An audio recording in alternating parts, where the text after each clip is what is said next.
नमस्ते, मैं हूं doctor Saifi Arsiwala, senior cardiac surgeon, Kota heart institute, Kota, Rajasthan से बोल रहा हूं। मेरे पिछले वीडियो में मैंने हेल्थ रेशो का कॉन्सेप्ट इंट्रोड्यूस किया था और कई लोगों ने इस वीडियो को देखा और बहुत सारे प्रश्न भी आए। इन प्रश्नों का सारांश ये था कि ये हेल्थ रेशो का कॉन्सेप्ट अच्छा है और इसे सरलता से समझाइए। तो मैं इस वीडियो में ये हेल्थ रेशो का कॉन्सेप्ट और भी सरलता से समझाने की कोशिश करता हूँ। जैसे कि आपने मेरे पहले वीडियो में देखा कि हेल्थ रेशो एक रेशो है जो repair rate divided by damage rate, इनका रेशो होता है। किसी भी फाइनेंशियल मार्केट में अगर हम देखते हैं तो वहाँ पे रिस्क रिवॉर्ड रेशो डिस्कस किया जाता है। रिस्क हमारे कंट्रोल में होता है लेकिन रिवॉर्ड हमारे कंट्रोल में इतना नहीं होता, इसीलिए हम फाइनेंशियल मार्केट में हरदम रिस्क कवर करने की कोशिश करते हैं कि कम से कम रिस्क हो। इसी तरह हेल्थ में भी ये हेल्थ रेशो जो है, इसमें डैमेज रेट हमारे कंट्रोल में है जिसे हम मॉडिफाई कर सकते हैं। रिपेयर रेट कुछ हद तक ही हमारे कंट्रोल में है, लेकिन वो रिपेयर रेट टाइम के साथ साथ, यानी वृद्ध अवस्था में जैसे हम जाते हैं वैसे रिपेयर रेट कम होते जाता है। आप कितनी भी कोशिश करो, रिपेयर रेट को आप बढ़ा नहीं सकते। इसीलिए हमें डैमेज रेट हमारा मॉडिफाई करना होता है, कंट्रोल करना होता है, ताकि रिपेयर रेट और डैमेज रेट का जो रेशो है वो हम मेंटेन कर सकें। हमारी एज कैसे डिसाइड होती है, यानी हम कितने जिएंगे, ये क्या डिसाइड करता है? लाइफ एक्सपेक्टेंसी जिसे हम कहते हैं। हमारे क्रोमोसोम्स के टिप पे, जैसे शू लेस की टिप पे एक प्लास्टिक होता है, वैसे ही हमारे क्रोमोसोम की टिप पे एक मटेरियल होता है जिसे हम टीलोमियर कहते हैं। ये टीलोमियर की लेंथ डिसाइड करती है कि हम कितने जिएंगे, हमारी कितनी लाइफ स्पैन है। अगर ये टीलोमियर डैमेज होता है तो हमारी लाइफ स्पैन कम होती जाती है। जैसी जैसी उम्र बढ़ती है वैसे वैसे ये टीलोमियर डैमेज होता जाता है और उसकी लेंथ छोटी होती चली जाती है, और जब ये टीलोमियर पूरा डिस्ट्रॉय हो जाता है तब डेथ होती है। ये टीलोमियर क्रोमोसोम की एंड पे कुछ कारण से लगाया है, उसका डिटेल में इस वीडियो में नहीं एक्सप्लेन करूँगा, लेकिन वो इम्पॉर्टेंट है और वो हमारी लाइफ एक्सपेक्टेंसी बताता है। अगर हम एट बर्थ ह्यूमन बींग्स की टीलोमियर की लेंथ देखें और उसके हिसाब से अगर हम उम्र कैलकुलेट करें तो वो आती है लगभग 120 वर्ष की। लेकिन हम 120 वर्ष नहीं जीते। मैक्सिमम जो उम्र होती है वो 70 से 90 साल के बीच में होती है। दो कि आजकल हमारी लाइफ एक्सपेक्टेंसी बढ़ गई है, पहले 55 थी, अब 65 ईयर्स हो गई है लाइफ एक्सपेक्टेंसी, इसीलिए रिटायरमेंट एज को भी थोड़ा बढ़ाया गया है। 58 से फिर हुई 60, फिर हुई 62, अब 65 तक की रिटायरमेंट एज मानते हैं।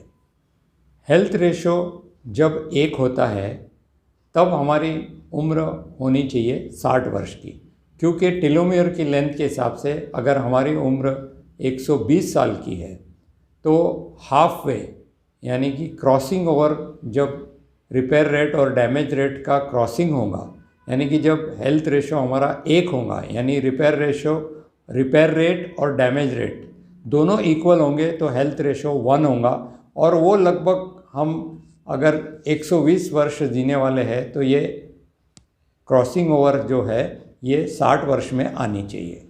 इसे मैं एक्स जोन कहता हूँ। इस डायग्राम में मैंने बताया है एक्स जोन के बारे में। हमारा health ratio is equal to X zone is equal to 1।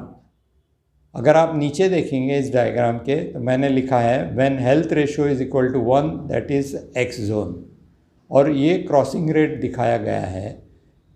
जैसे रिपेयर रेट 100% से नीचे 0% तक आता है और डैमेज रेट 0% से 100% जाता है, और जब ये दोनों एक दूसरे को क्रॉस ओवर करके एक्सट्रीम रेंज में जाते हैं वहाँ पे डेथ होती है। सो हमारी कोशिश ये रहती है कि हम रिपेयर रेट और डैमेज रेट का जो रेशो है यानी कि हेल्थ रेशो हम 1 के आसपास रखना चाहते हैं। कुछ कारण की वजह से अगर डैमेज रेट हमारा बढ़ जाता है तो हमारा हेल्थ रेशो 1 के नीचे चला जाता है और उस समय जो एक्स जोन है इसका शिफ्ट होता है, वो शिफ्ट होता है लेफ़्ट की तरफ। इसी तरीके से अगर डैमेज रेट हमारा हम सफल हो जाते हैं डैमेज रेट को कंट्रोल करने में तो और रिपेयर रेट तो कांस्टेंट है, उस समय हमारी लाइफ एक्सपेक्टेंसी बढ़ जाती है और वो एक्स जोन राइट की तरफ शिफ्ट होता है। ये समझने के लिए मैंने अगला ये डायग्राम दिया है जिसमें मैंने बताया है कि 60 साल की उम्र में का एक्स जोन बताया है और जो लेफ़्ट साइड पे है बाएं हाथ पे है उसे अगर एक्स जोन वहाँ होता है तो हमारी लाइफ कम हो जाती है और अगर हम एक्स जोन राइट यानी सीधे हाथ की तरफ करते हैं तो हमारी लाइफ एक्सपेक्टेंसी बढ़ जाती है। तो इस डायग्राम के ज़रिए आप समझ सकते हो कि अगर हम हमारा डैमेज रेट कम करें क्योंकि रिपेयर रेट हम मैनिपुलेट नहीं कर सकते तो हम ये एक्स जोन को लेफ़्ट की तरफ से हटा के राइट की तरफ ले जा सकते हैं। इससे हमारी लाइफ हेल्दी होगी और हमारी लाइफ एक्सपेक्टेंसी भी बढ़ती है।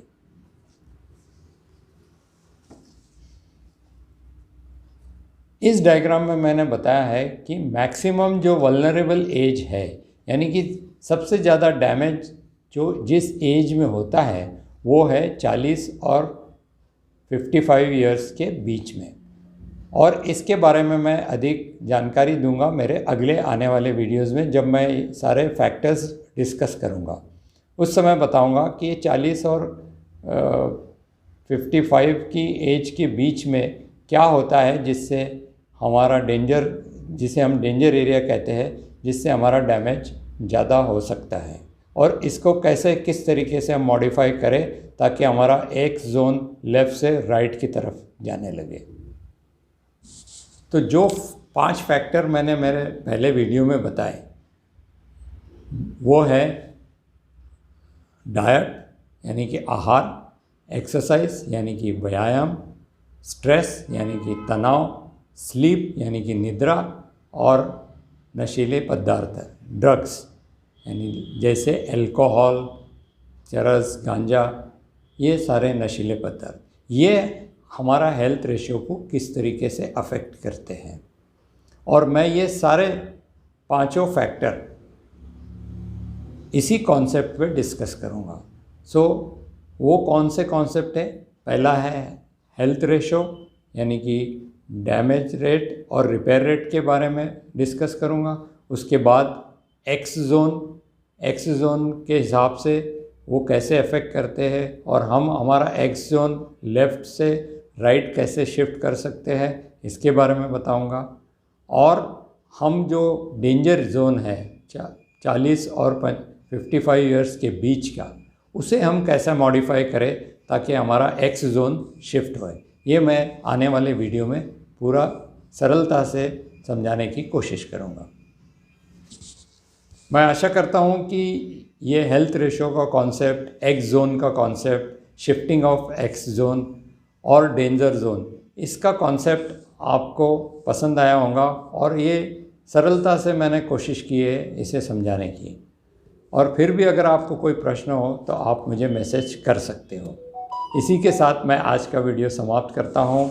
धन्यवाद। जय हिंद।